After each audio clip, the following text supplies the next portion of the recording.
welcome to Chamber Talks. I am with Crystal Zmak from Teton Toyota, and we're going to have a real great conversation today.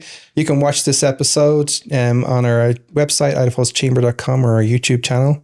And so, Crystal, thank you so very much for being with us today. Thank you for having me. I'm excited to be here. I'm really excited to have you with us. I have a great admiration for you and for everything that you guys do at Teton Auto Group.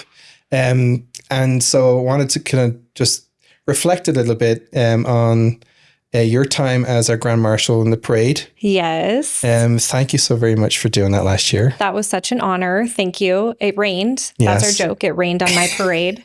But it was a great honor, privilege, and very flattering. So thank you. Yeah, it was a real easy ask from our perspective. Again, just trying to highlight and emulate what is a real great example to our business community and our community as a whole.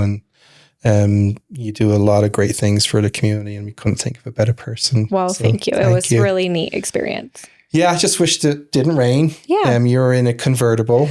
Yes, we chose to use a convertible bug. Yeah. But hey, it worked out. It was good. It was good. So thank you for doing that. So for a lot of folks, car dealership world is a very competitive world. Especially in a very sort of small kind of market and region that is Eastern Idaho. Right. So I'd love for you to just kind of tell us the story really of how you guys came to be in Idaho Falls and create this wonderful company that you have today. Okay. Yeah. It's a really cool story. It's a great story. So in April of 2005, Toyota had the opportunity to have a new owner here in Idaho Falls. And so Mario, my dad, was approached by his friend, his longtime friend, Jim Parker. And Jim Parker owns Parker Toyota in Coeur d'Alene. Okay. And they're known for being just the best in the business. And so the dog, if you go to Coeur d'Alene, Idaho, and you watch a commercial, you see a commercial that looks just like Teton Toyota's with the dog. Okay. And they have the no problem philosophy too. So he wanted someone local and called my dad and said, hey, I have this opportunity. Would you like to become partners with me at this Toyota store in Idaho Falls? And he had been in the insurance industry for 16 years. Okay. And so he took the leap and became the Toyota dealer in Idaho Falls. And we used to be on Anderson Road over on the other side of town from where we are now. And built the new dealership in 2009. It's in the middle of the recession. Yeah. Cash for clunkers. It was a crazy time. Yeah. So this whole time I worked at the dealership here and there, sold cars in the summers. I was in college. Right. And then 2010 was our first full year 2009, was our first full year at the Sunnyside location. And it's just been growth since then. People thought back then we were crazy for building over there. We had to go to the city and work out getting it annexed. Right. And then you look over there now and you build it and they will come, right? It's been a catalyst for a lot of development out there, you guys being out there and seeing it grow. So tell us a little bit about like the mindset and culture that kind of sets you apart from others that might be within the same sector as you. I think the big difference between us and your average car dealership, because let's face it, car dealerships kind of have a bad reputation, is that we are centered on a set of principles and beliefs where we say it's no problem. And when we say that, we mean it. And our principles and beliefs are really simple. It's things like keep your promises to everyone in the Teton Auto Group family and to the customers. Said that backwards. It's keep your promises to the customers and everyone in the Teton Auto Group family. Yeah. But we teach that to everyone. And we haven't changed them except for one slight variation in the last 20 years. And we look at it as the customer is our boss. So when we have like our annual employee meetings and things like that, we'll go through and we'll say, do you guys know who the boss is? And if you've been there for any amount of time, you know that we're going to say it's the customer. Right. And if you're kind of newer, you say, oh, it's Mario. Oh, it's Travis. Oh, it's Crystal. But we always take it back to it's the customer. They give you every paycheck you ever earn, every raise, everything that we own is because of our customers and this community. And so I think that mindset sets us apart because we're here to serve people. We could be selling vacuums. Right. But we're selling cars and we're here to solve problems. Love that. Yeah. So how does that kind of mindset then trickle down then into kind of the culture and operations of the business? So like when you look at who you want to recruit, who you want to sort of invest in and build them and shape them, I know you'd spend a lot of time investing in your people. How does that all come together for you guys? It's a challenge. One of the things we really try to do is take a step back and say, does this person align with our ideal candidate? So we have an ideal candidate profile. And our management team has come up with that over the years. And it's, are they hardworking? Do they have past success? Are they community focused? Right. Just all the attributes of someone we're looking for. That is something that's really important to us. And we say that if someone doesn't have 70% of those through the interview process, then it's probably just not going to be a good cultural fit for us. So we really try to look at that to keep the foundation. But it's a hard challenge. It's probably, with our growth, it's one of the hardest things to keep going is the culture. Yeah. So how many employees did you start off with versus how many do you have now today? So we started off in 2005, April 1st of 2005, with 35 employees. Okay. And that's just Teton Toyota. Yeah. So if I were just going Teton Toyota to Teton Toyota, we now have 172 employees. Wow. Yeah. That's crazy. That's crazy growth. It's a lot of growth. And it's not, in terms of like your employees, they're not just selling cars. There's a whole variety of different arms to what you do. There is businesses within the business. Yeah. And so there's the service department, and that's a department within itself. There's the technicians, the advisors, the service managers, different levels of technicians. I mean, to be a technician nowadays, an experienced one with all the technology, you almost have to have a master's degree in it. Right. And we provide training for people to do that. Then there's parts, and there's accounting and detail, accessories, and then sales, finance. And then there's marketing, and there's oversight and things like that. So there's all different departments. Our largest department is actually service. It's not sales. Oh, wow. Yeah. I did not know that. Yeah. That's cool. And how many cars would you say is sort of would sell back in 2005 to where you're at today? So when we bought the store in 2005, they were selling about 40 a month. Okay. And then we slowly went to 60, 100, and then just nowadays we're averaging 300. Jeez. We broke almost the 400 mark one time last summer. So, and that's insane. New and used. Yeah, that's awesome. Yeah. That's crazy to think that there's still competition, but you guys are doing almost 400 a month at sales. That's insane. I don't think people quite understand how incredible that actually is. It's a big kind of process, to get the cars through and make sure they're reconditioned and stuff like that. We send any car that isn't going to be a good quality car to the auction because we have a reputation to uphold. So you should know that you have a quality trained technician working on it, and it's a good, reliable vehicle. Yeah, that's awesome. So I know also you're really keen on kind of partnering with our education partners in the area. Yes. So tell us a little bit about what you do there too. That's something that I'm really passionate about, is educating our employees and continuing to build people in the pipeline. So we have a micro-credentials program with the College of Eastern Idaho. So we went to them a few years ago. I want to say it was probably 4 or 5 years ago now, and sat down. And that's the thing I love about CEI is you can sit down with the president of the college and pitch an idea. Yeah. And we said, hey, we see what you're doing with nurses, and you're doing a great job in this community. And we know that the hospital's partnered with you to do that. Yeah. We want to do that with automotive technicians. Yeah. And they said, great, let's go to work. And so it took us about 18 months to build the program. And they got some grants nationally that It's a micro-credential program where in the evenings, our technicians can go to the college, and it's from 5 to 7, and they take like a 12-week course.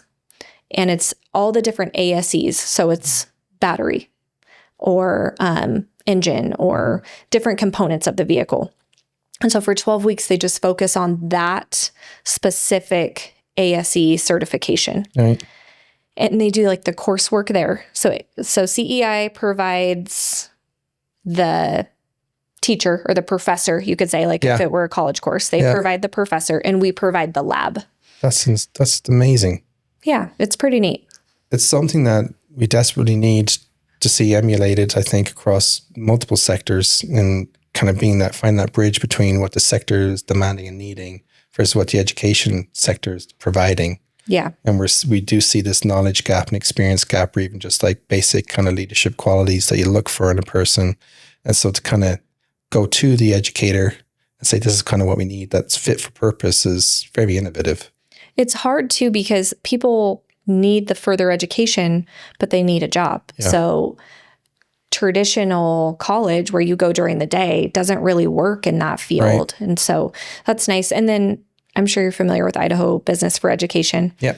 We're one of their registered youth apprenticeships. And so we've had a few people go through that as well. Right. And some great success stories. So starting them even younger at the high school level. That's and then brilliant. Partnering with them. I love that. And I know that you also have been doing some programs and kind of experiences for young high school students to get themselves more familiar with a car and how to look after a car. Tell me a little bit about that too. Yeah, so that was kind of a project that came to fruition because I was talking to some kids about, what do you know about the car business? And they said, I don't even know how to change a tire. Right. And so we started this program where we bring people to the dealership and our technicians work with them and we show them. We have like a mini course kind of thing. And they learn how to change a tire, how to check their fluids, and kind of what to look for, like hazard-wise. And then we give them a toolkit. So they have a car care kit. Nice. And then in the car care kit, there's a little card that has a QR code so that if they were broke down on the side of the road, they could be like, oh, I forgot how to do that. Let me pull that tutorial back up. Brilliant. Yeah. It's so smart. And it was designed originally just to be for females, because that's something that is rare to females, and females in the automotive industry are rare. Yeah. And then the group we ended up first having come was like a youth group, and it was boys and girls, and the boys didn't know how to do it either. Yep. So it's kind of morphed into this, okay, we're not going to do it just for the girls. We're going to do it for anybody who is like just learning how to drive, high school type of age. I love that. It's so good. It's such a phenomenal thing you're doing, not just only with the youth, but also working with partnership with the College of Eastern Idaho and Idaho Business for Education. These are really great, important things that a lot of business should kind of look at you guys and kind of like, how do I copy that? It's the best compliment you can get is when someone wants to copy what you're doing and consider their industry and their sector that they're in, and maybe look at ways to do the same thing. So congratulations on that. It's fantastic and great. Really grateful that you guys are doing that. The other thing that I also have come to love and enjoy about getting to know you, Crystal, is just understanding your heritage. And when I first moved here, a lot of folks came to me who are from the Hispanic community that felt a little not very well represented. And I wanted to do a better job at that. So we worked with folks and trying to, highlight our very rich and vibrant Hispanic heritage and community here in the area. So tell me a little bit about that from your side. Well, I'll start with my heritage a little bit and why it's so important to me. So my family, I'm just the second generation to be born in the U.S. And my grandfather was from Mexico, and his family, him and his sisters and my great-grandparents all worked in the field hoeing beets. Oh. And so to go from that generation to now we own car dealerships, it's unheard of, right? It is. But the work ethic and the drive and the grit that I learned from my dad and my grandpa is something that I'll carry on forever. Yeah. And so that's part of who my heritage is hardworking people who support one another. And I think that's what you've done and you've brought out with the Hispanic heritage. So thank you for investing in that community, because they need somebody. And so it's great for us to have a group that can come together and say, hey, let's support business, but let's also try to get the Hispanic businesses more involved. Yeah. And so a lot of people didn't know that we were Hispanic owned. Right. It wasn't something that we were like, hey, come shop with us because we're Hispanic owned. Right. It just, we're proud of it, Yeah. but Yeah. we're just doing the daily thing. Yeah. And so partnering with the Hispanic Chamber to do the event that we did at the dealership. Yeah.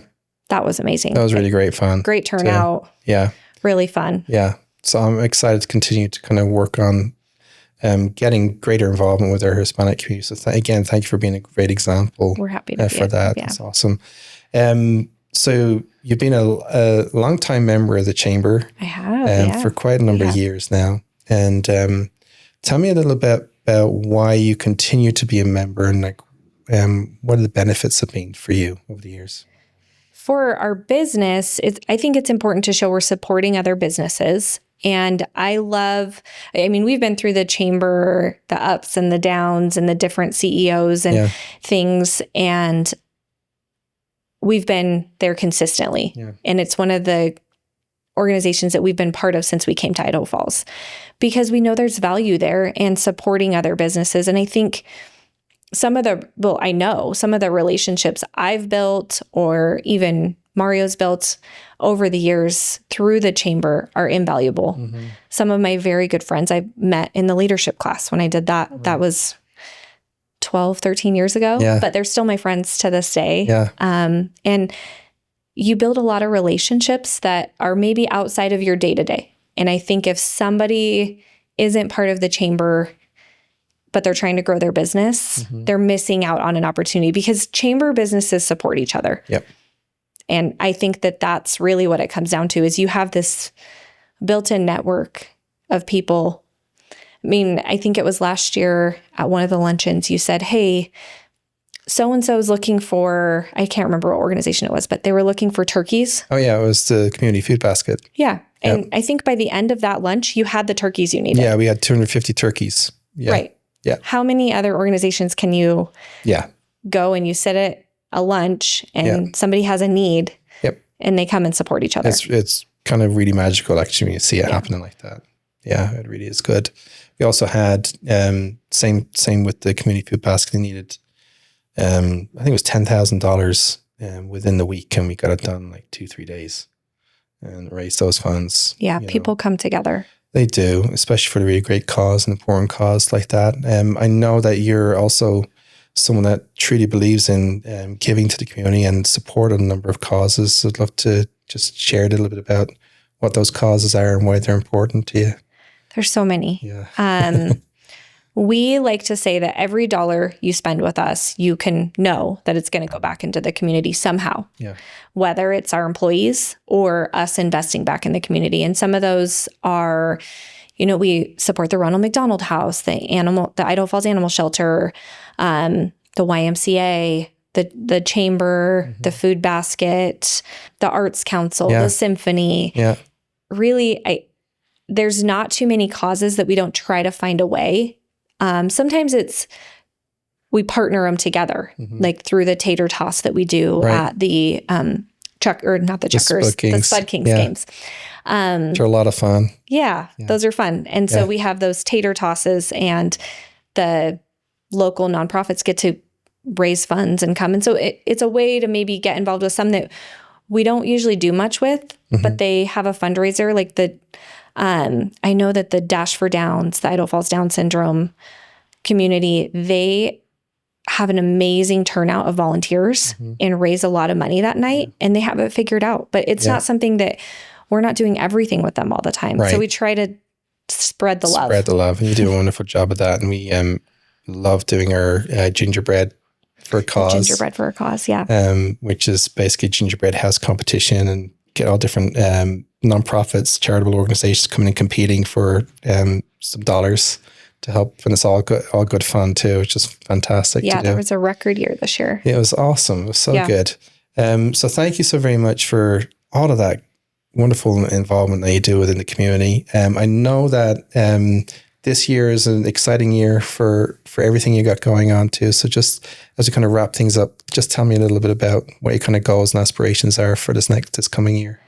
So for Teton Auto Group, our goals are simple: to continue to serve the community. Internally, we have a lot of cross-training going on. We've had a lot of growth. And so continuing to make sure that our staff is ready to serve our customers. And we have some big goals with used cars. We're not going to be dependent on the new car market. And so continuing to take in those trades and have good used cars to be able to sell. And we want to have a record year with both brands in Idaho Falls. And I don't want to say the ugly stepsister, but the one that kind of gets forgotten a lot is our Teton Auto Credit. Right. And that's something that's near and dear to my heart. I started that. And so we have 3 brands really here. Yeah. And just continuing to serve our customers is really our simple goal of the year, and making sure people know that we have so many things available. Yeah, well, thank you so very much for all you do. Thank you for being a part of the podcast today. Yeah, thank you for having me. So everybody, this has been Chamber Talks, and we've been with Crystal Zmak from Teton Auto Group, and thank you very much for tuning in. We'll see you on the next episode. Thank